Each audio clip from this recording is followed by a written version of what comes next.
Welcome back, everyone. Welcome everyone to the video of our program. My name is Kong Supanya. My ID is P 2023 63, and my other member is Cheng Sakonteri. Yes. What we're gonna do today is we're gonna display or take a video about our project related to CPU scheduling algorithm simulator. So, what is uh, what is the purpose or the objective that we have built for this project? So our goal is to understand how an OS is decide which process to run next by actually implementing and simulating 5 different scheduling algorithm and comparing how they perform on the same workload. Yeah, we have implemented the first come first serve algorithm, shortest job first algorithm, or we can say that SJF. We implemented shortest remaining time SRT, round robin, and also the multi feedback queue, or we can say MLFQ. Yeah, so both of simple is the non-preemptive baseline, and also the more complex preemptive and adaptive strategy. So, how to run this? We can run this in 2 ways. So first, we can run it in a terminal CLI, quick testing, and we have a web UI with the Flask, which will mostly show today since the Gantt chart is easier to understand and see. Okay, guys. So this is our structure of our program, which we have the main algorithm is the 5 algorithm that we have implemented, such as SJF, SRT, LFQ, and also the FCFS, and also the round robin. Yeah, and we also have with the main. Okay, we have the main py, main Python, which will integrate everything into work.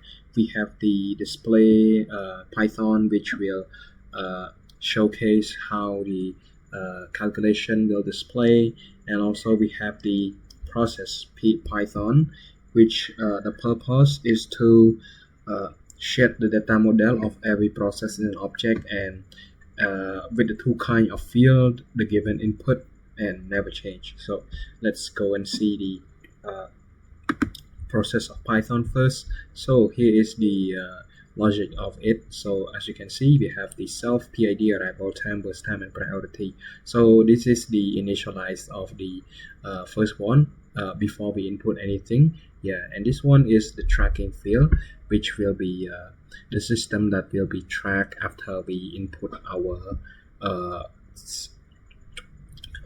burst time and also the arrival time, and it will appear during the simulation. And we have the reset, reset function. Then we push the reset function, it will go back to everything, go back to 0. And the get sample is here's just a sample that we you can say it is a static. Okay, so yeah, so this one we have the input can be empty, place a number, to showcase that if there are any error or is there any misinput or input, it will be shown like this. And we also have the input processes. Yeah, so the prompt user must enter the process via terminal. Yeah, so this is just the command. Yeah, I think it is all for the process.py. So now let's focus on the display. So what is the display actually do? The displays actually do is to share output logic. Have 2 jobs. So first, it is to compute the metrics to calculate the waiting time, the turnaround time, and the response time, and also finish the process of the Gantt chart, and also the print the metric table. Just format that into the readable CLI output. Yeah, so that is the job. So now let's go into our each algorithm code. So for the first come first serve algorithm, the logic is really easy. The logic is just that no matter who has highest burst time, but it is based on the who arrive first. If P1 arrive first, it will get treated first. If P2 arrive first, it will get to use the CPU first. So it's like the first come first serve, like you buy a ticket to a concert, and yeah, and you get the first serve.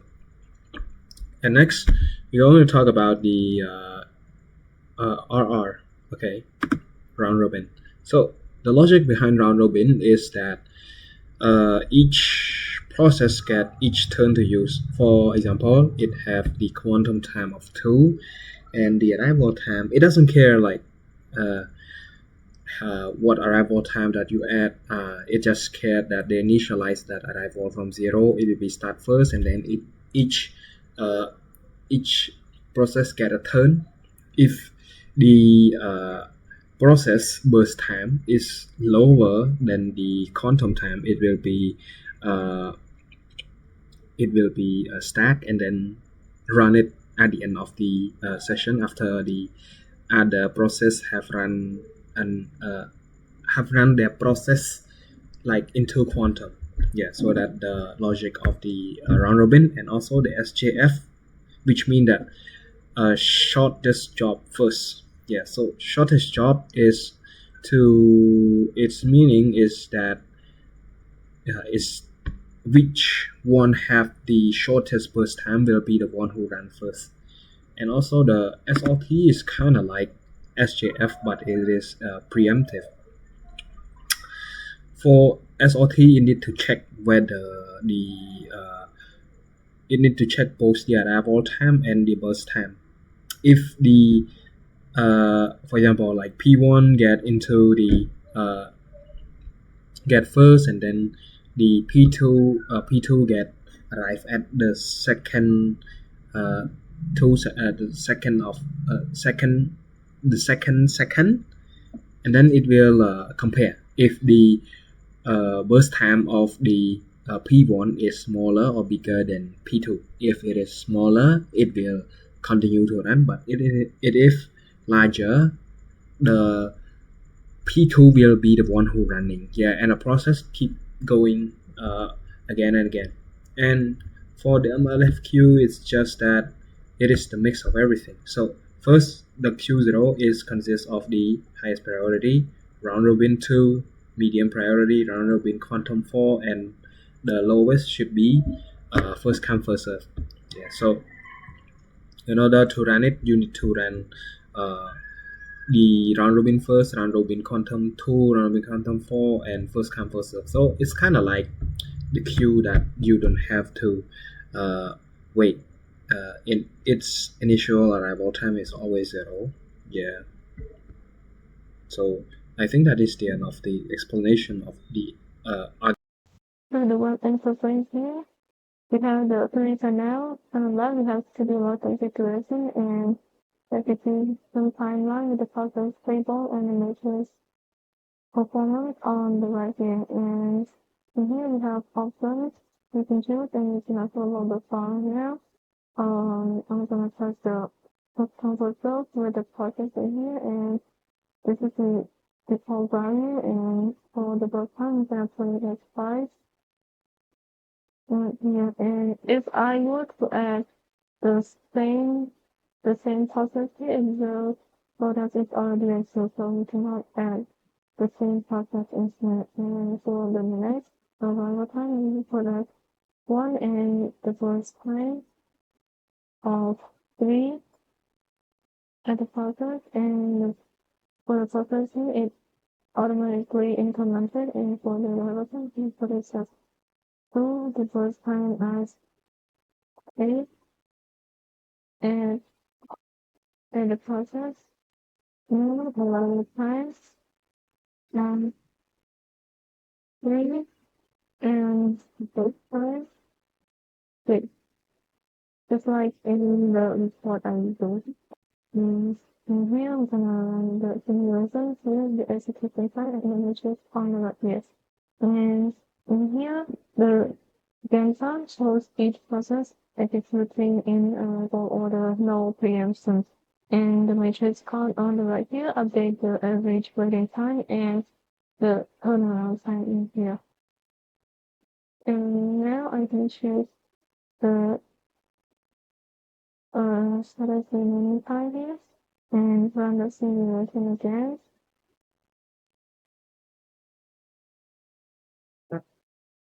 And now notice that the Gantt chart is moving is more fragmented. P1 starts first but get preempted at tick 1, and when P2 arrives with the shorter burst, so the preemption logic will. And now for the job, I can also run my simulation and it works. I get turnaround time and waiting time, and this is the Gantt chart. It runs one by one, project 1, service 2, project from the for the first time. And next is the round robin. For the round robin, each person gets the 2 ticks at a time, and the Gantt chart shows them rotating through the circular queue. There's only 2 here. And finally, they're also similar to the multi-level queue can run the simulator, and it generates the execution timeline that is here. And I can also run the compare algorithms in here and just wait a little bit more for all the process to execute. And now it's finished, completed.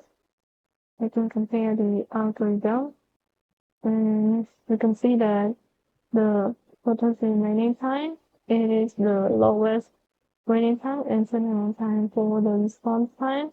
All FQ and all have the smallest, which means that it gets to the CPU first. And now for the terminal part, we can also run in here with this one, the CLI, you can now have the endpoints in here for console stuff, the default value in here, and you can see that the average time, turnaround time, and so on.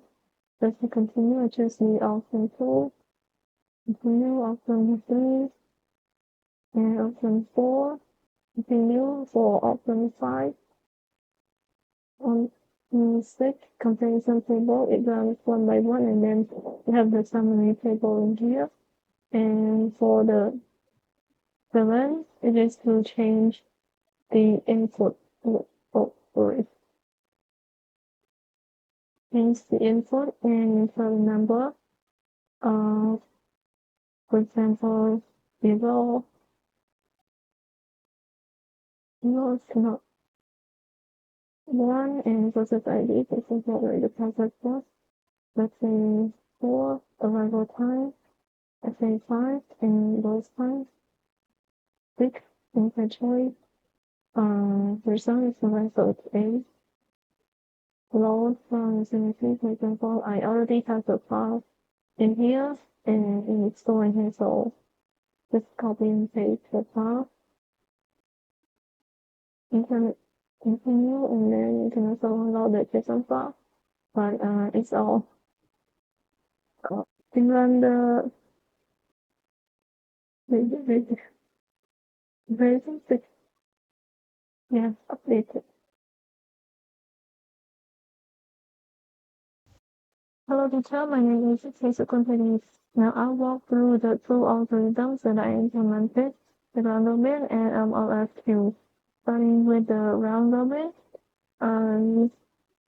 the core idea is that each process gets a fixed time slice called a quantum, and they take turn. If a process doesn't finish within its quantum, it goes back to the end of the queue and waits for its next turn. Now in here, first thing the function does is that it violates the quantum, and if someone passes 0 or negative number minimum, the minimum quantum and the remaining time would always return 0, meaning that the process executes for 0 times, the current time never advances, and the loop runs forever. So erase a value error immediately if the quantum is less than 1. And here, and in here I also decopy the process list before doing anything. This is the one of the most important part because we run multiple algorithms on the same input. So without the decopy, one algorithm would modify the process objects and interrupt the data for the next one. And around here, I use the Python collections dequeue as the ready queue. It gives the O1 append and pop out both ends before the main loop starts. I hit the queue with any process that arrives at time 0. Here, I return the process runs the minimum quantum remaining time. So if the process only has 1 tick left, but the quantum is 2, it runs for 1 tick and finishes. For here, after the process finishes its quantum, the first EQ any process that arrives during that slide and only then re-add the preemption process to the back. This matches the standard conventions where a process such as plan goes behind anyone who was already waiting. Reversing this order gives a complete different game path output and the different matrices. And now for the RFQ here, instead of one queue, we have the 3 Q0 round robin with quantum 2 as the default and Q1 round robin with quantum 4 default and Q2 is the hotcam process. So one process which is Q2, it runs to completion. So every new processes always enter Q0. Around here, if a process uses its full quantum in 0 without finishing it, it gets denoted to Q0. If uses the full quantum in Q1, it drops to Q2. The idea is that the CPU-intensive processes naturally sink to lower queues, while source processes finish quickly in Q0.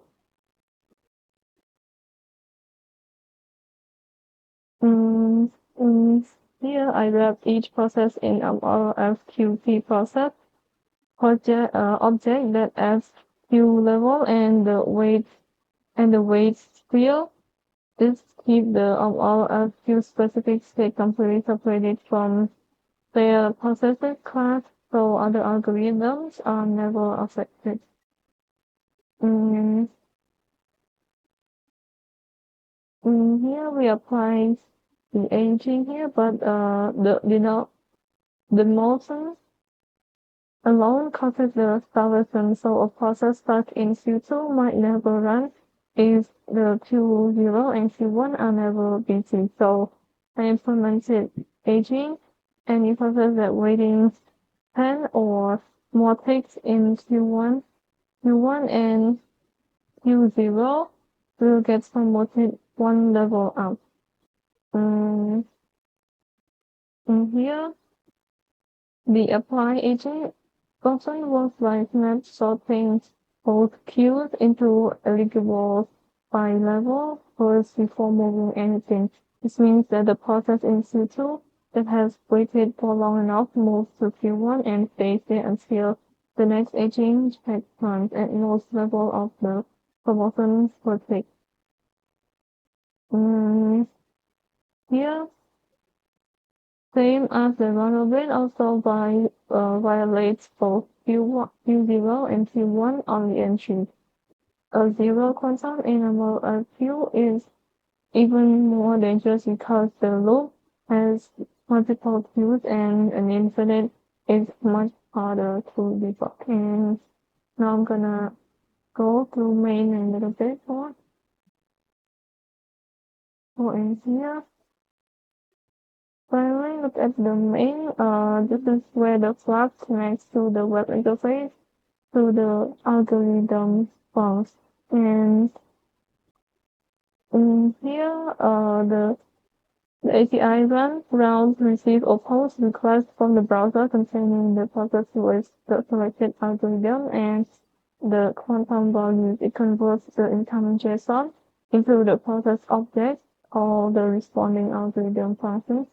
FC, uh, FCFS, J, storage jobbers, SRT, round robin, and MLSQ, and return the Gantt chart list and the matrix back to the JSON. And for in here, the API compare routes does the same thing, but it runs the parse algorithms on the same inputs at once and return the average matrix for each, which is what the powers comparison table and the bar chart in the browser.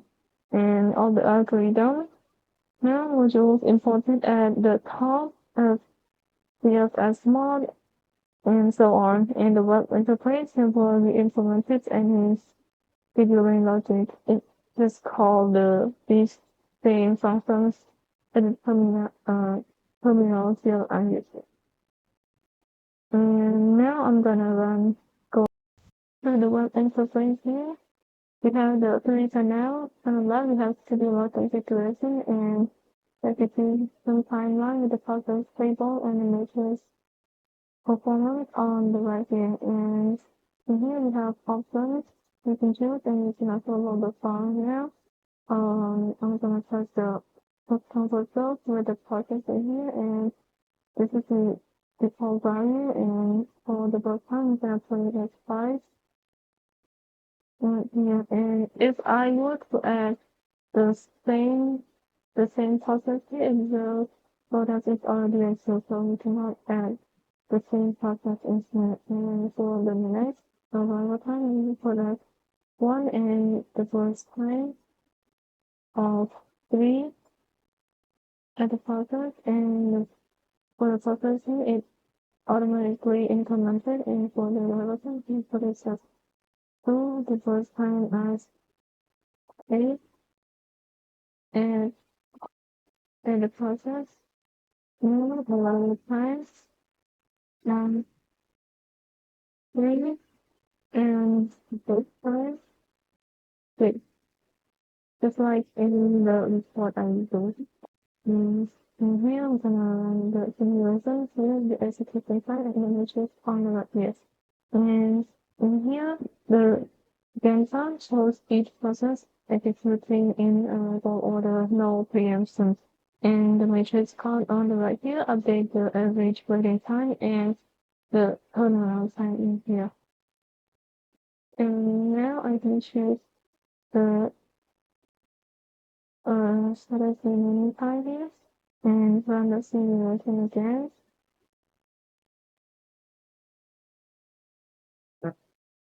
And now notice that the Gantt chart is moving is more fragmented. P1 starts first but get preempted at tick 1, and when P2 arrives with the sorter bus, so the preemption logic will.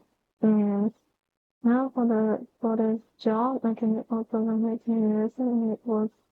I get turnaround time and waiting time, and this is the Gantt chart. It runs 1 by 1, project 1, service 2, project from the for the first time. And next is the round robin.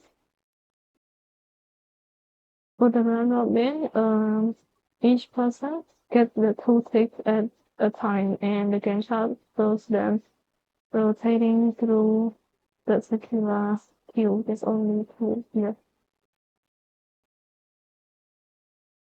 And finally, they're also similar to the multi-level queue, can run the simulator, and it generates the execution timeline again. Now it's here. And I can also run the compare algorithms in here, and just wait a little bit more for all the process to execute. And now it's finished, completed. we can compare the algorithm, and we can see that the total remaining time, it is the lowest waiting time and turnaround time for the response time. All FQ and all have the smallest, which means that it gets to the CPU first. And now for the terminal part, we can also write in here with this one, the CLI, we can now have the endpoints in here for console stuff, the default value in here, and you can see that the average time, turnaround time, and so on. Just to continue, I choose the option 2, continue, option 3, and option 4, continue for option 5. On the 6 comparison table, it runs one by one, and then we have the summary table in here. And for the 7, it is to change the input. Change the input and enter the number. For example, 0 is not 1, and process ID, this is already the process was. Let's say 4, arrival time, let's say 5, and those times, 6, inventory, result is the so it's 8. Load from Infinity, for example, I already have the file in here, and it's stored here, so just copy and paste the file. You can continue, and then you can also load the JSON file, but it's all in run the version 6. Yeah, updated. Okay, so let's take a look at the demo that we have done earlier. About that, we have to look at the comparison of the FS, FCFS, MLFQ, round robin, SJF, and SOC to see which one of the turnaround time, the response time, and also the waiting time, which one is the lowest. So I want to explain that why SRT has the lowest waiting time and turnaround time, because it, as you can see right here, the waiting time is 1 and the turnaround time is 6. So tied with FCFS and SJF, because SJF and SRT only produce a different schedule from FCFS when a shorter job need to cut in front of the longer one, so it's already running in queue. So by this process set, whatever arrive already closed into the shortest burst first order, and there was nothing for the smarter algorithm to the order, so they have to converge the same optimal result. So SLT is still doing the real work, but just that the time of FCFS is already optimal order too, so which mean that that's why the waiting time and the response time is the same here. Yeah, so LFQ has and the round robin have the zero responding time. Because of the MLFQ and round robin are the only two that is slice the execution time into the small chunk of a time quantum instead of running one process fully before touching another next, and every process get very fast turn on the CPU almost immediately rather than waiting behind whoever arrive first. MLFQ specifically give the new arrival the fastest possible first turn, since they always enter the top priority queue with the shortest quantum. And about the quantum trade-off in round robin and MLFQ, if we take a look at round robin and MLFQ, we see that waiting time for round robin we have 2.3, and for MLFQ we have 1.7, and for turnaround time we have 7.3 for round robin and 6.7 turnaround time for for MLFQ. although they are tied on response time, but the quantum trade-off is that round robin treat every process identically forever, slicing the same way every round, no matter how long it's been running. But for LSQ instead, it is running according into the queue that it is given instruction to. So, for example, like Q1, it can execute or slice the time into two time quantum, and the Q2 or the second Q, it can slice the time into four time quantum into 4 So it is the process that clearly need more CPU and time stop getting interrupt so aggressively, cutting down so on wasted context switches, the same fast first response but less overhead accumulating over in a full run. So difference between that is all that. So thank you for listening. For the challenges, the biggest one for me was building the web interface, connecting the Flask algorithm files into the JavaScript functions one by one and getting the game out to render correctly in the browser took a lot of trials and errors.